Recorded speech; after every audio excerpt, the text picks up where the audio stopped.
Até os lutadores mais duros do Kyokushin tinham cautela com ele, e isso era estranho porque Hideyuki Ashihara não era o maior, nem o mais pesado, nem o mais forte. Era um homem de estatura mediana, físico discreto, quieto, e dentro daquele silêncio havia algo difícil de descrever com precisão. Mas todo lutador que ficava de frente para ele sentia como se o cara já tivesse te entendido antes de lutar, como se já tivesse visto o último passo antes de dar o primeiro. No centro do sistema fundado por Mas Oyama, sob o teto da organização de karatê em contato total mais dura do mundo, no meio daquela estrutura construída com décadas de esforço e sangue, um homem parou e fez a seguinte pergunta: e se tudo que nos ensinaram estiver errado? Fazer essa pergunta exigia ser ao mesmo tempo muito corajoso e muito inteligente, e Ashiara era as duas coisas, mas ninguém percebeu isso imediatamente,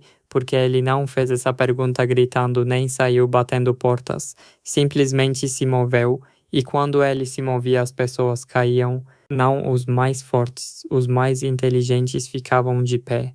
Essa não é a história de um estilo de luta, é a história de um pensamento, e esse pensamento ainda está vivo hoje. Dezembro de 1944, Hiroshima, e naqueles anos havia um peso diferente sobre a cidade. A guerra estava quase acabando, mas ainda não tinha acabado, e esse ainda não pesava como chumbo nos ombros das pessoas. Você acordava de manhã sem saber o que ia acontecer. Deitava à noite sem saber se amanhã existia. E dentro dessa incerteza crianças nasciam, cresciam, aprendiam o que era a vida. Hideyuki Ashihara veio ao mundo no meio dessa incerteza e não veio fácil.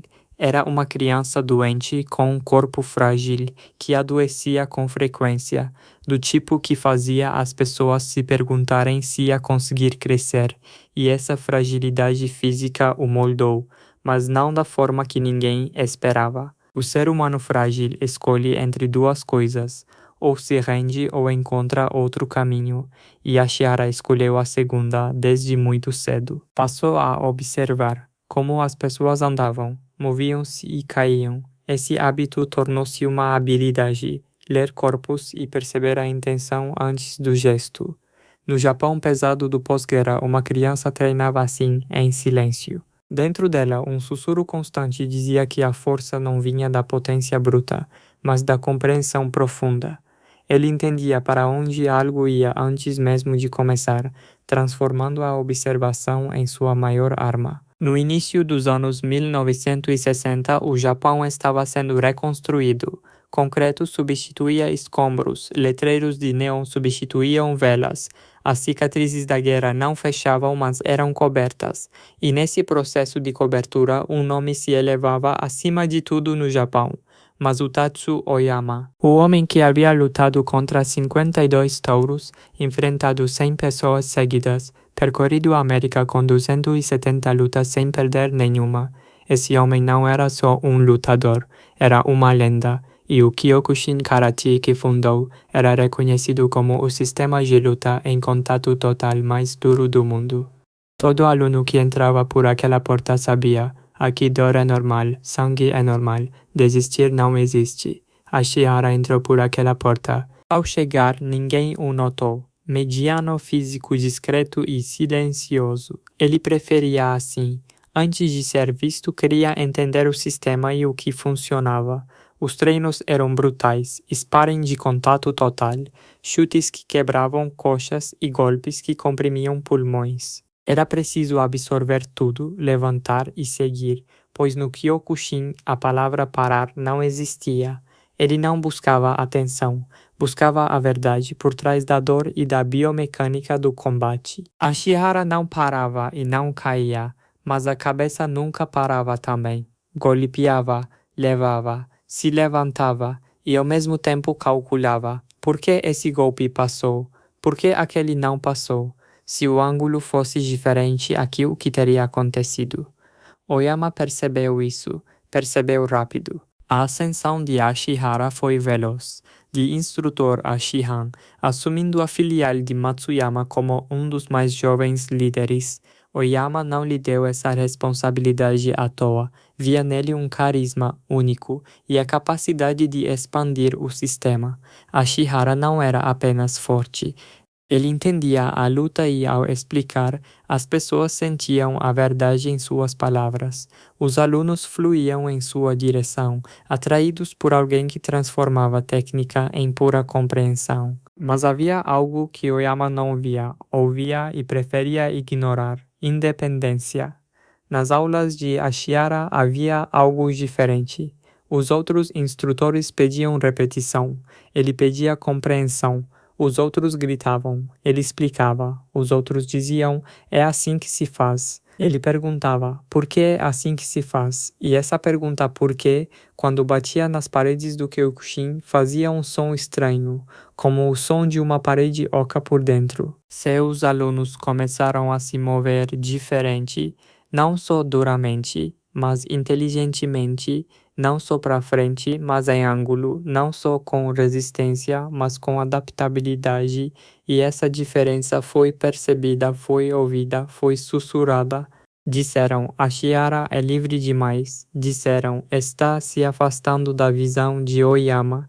Disseram, quer construir algo próprio. Ashihara ouviu tudo isso e não negou nem confirmou, simplesmente continuou, porque evolução é silenciosa. Revolução é barulhenta, e ele não queria ser revolucionário, queria ser evolucionário. A diferença parece pequena, mas as consequências eram grandes. O Kyokushin não era um sistema, era uma religião, e como as regras de toda religião, os dogmas do Kyokushin também eram inquestionáveis. Vá para frente e bata forte, aprenda a aguentar a dor e repita milhares de vezes até o corpo fazer sem pensar. Essa abordagem tinha uma força enorme. Oyama havia provado isso, mas Ashihara via algo que os outros não viam ou não queriam ver. Todo sistema poderoso cria seu próprio ponto cego. O ponto cego do Kyokushin era claro. O sistema ensinava a ir para frente, mas não ensinava a ir para o lado. Ensinava a responder força com força, mas não ensinava a redirecionar a força. Ensinava a ficar na frente do adversário, mas não ensinava a ficar ao lado do adversário. Essa lacuna podia parecer pequena no papel, mas numa luta de verdade era a diferença entre ficar de pé e cair. Ashihara testou isso com cada aluno que passava por ele. O que acontecia quando deslizava para o lado, o que acontecia quando mudava o ângulo, o que acontecia quando, em vez de encontrar a força do adversário, fluía com ela.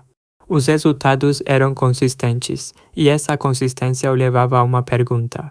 Se essa abordagem funciona toda vez, por que o sistema não ensina isso? A tensão cresceu. Ashihara era respeitado, mas também era observado. Seu sucesso o tornava visível. Seus métodos o tornavam suspeito. E num sistema onde lealdade era moeda corrente, independência saía muito caro. Ashihara sabia o preço e estava se preparando para pagá-lo. O que passava pela cabeça de Ashihara durante esse processo, não podemos saber com certeza. Mas olhando para o que ele foi contando aos alunos ao longo dos anos e para o que ficou das suas aulas, chega-se ao seguinte. A diferença entre Ashihara e Oyama não era de força nem de técnica, era de visão de mundo. Oyama via a luta como uma prova. O quanto você aguenta, o quanto você entrega, em qual momento você para. E essa visão de prova construiu o Kyokushin. Ashihara via a luta como um problema, e todo problema tem uma solução mais eficiente. Quando você está diante de uma parede, tem duas opções. Tenta atravessá-la com a cabeça ou passa pelo lado, e as duas te levam para o outro lado, mas uma te destrói e a outra te mantém inteiro. Numa luta, essa diferença é a diferença entre ficar de pé e cair. Um dia, Ashihara disse para seus alunos, não só golpeie e resolva. E essas duas palavras diziam mais do que uma década de filosofia do Kyokushin. Porque no Kyokushin golpeie era uma ordem, resolva era pensar, e um lutador que pensa é sempre mais perigoso que um lutador que obedece. Em 1980, a ruptura tornou-se oficial e silenciosa, sem brigas públicas, Hideyuki Ashihara simplesmente deixou o Kyokushin, entre versões de que foi expulso ou saiu por conta própria. A verdade era clara, ele havia ido longe demais para voltar. O que tinha em mãos não era mais uma ideia, mas um sistema testado e validado pelos corpos de seus alunos. Ele deu um nome, Ashihara Karate, e no coração desse sistema batia uma única palavra, sabaki. A palavra sabaki vista de fora podia soar como mais um ramo do karatê, mas para quem via de dentro, o sabaki era uma revolução, e a essência dessa revolução era a seguinte: não responda força com força, mude o ângulo. No entendimento clássico de luta, dois seres humanos se encontram e um vence porque é mais forte, mais rápido ou mais resistente. Isso é uma guerra, e numa guerra os recursos se esgotam. Ashihara propôs algo diferente. Em vez de encontrar a força do adversário, passe para o lado dessa força. Use o momentum dele, quebre o equilíbrio dele e você, sem gastar nada, ele gasta tudo. Biomecanicamente, quando alguém ataca, seu centro de gravidade se desloca, criando um desequilíbrio momentâneo. Se o oponente muda o ângulo nesse exato segundo, o atacante desperdiça a força e fica vulnerável. Quando o desperdício de energia e a perda de equilíbrio ocorrem juntos, a luta acaba. Não vence o mais forte, vence quem entende a mecânica do ero. O sabaki não é força, é o uso inteligente do vácuo deixado pelo golpe. Ashihara desenhou isso no seu dojo, criou uma linguagem visual, gravou aulas em vídeo, fez diagramas, e essa clareza espalhou o sistema muito rapidamente, porque o que é compreensível se espalha, o que não é compreensível se perde. Do Japão para a Europa, da Rússia para a África, dojos abriram com o nome Ashihara, e em cada dojo o mesmo princípio era ensinado. Primeiro se mova, mude o ângulo, depois golpeie. E então a doença chegou. A voz de Ashihara primeiro ficou rouca. Os movimentos desaceleraram, e no começo as pessoas acharam que era cansaço, mas não era cansaço.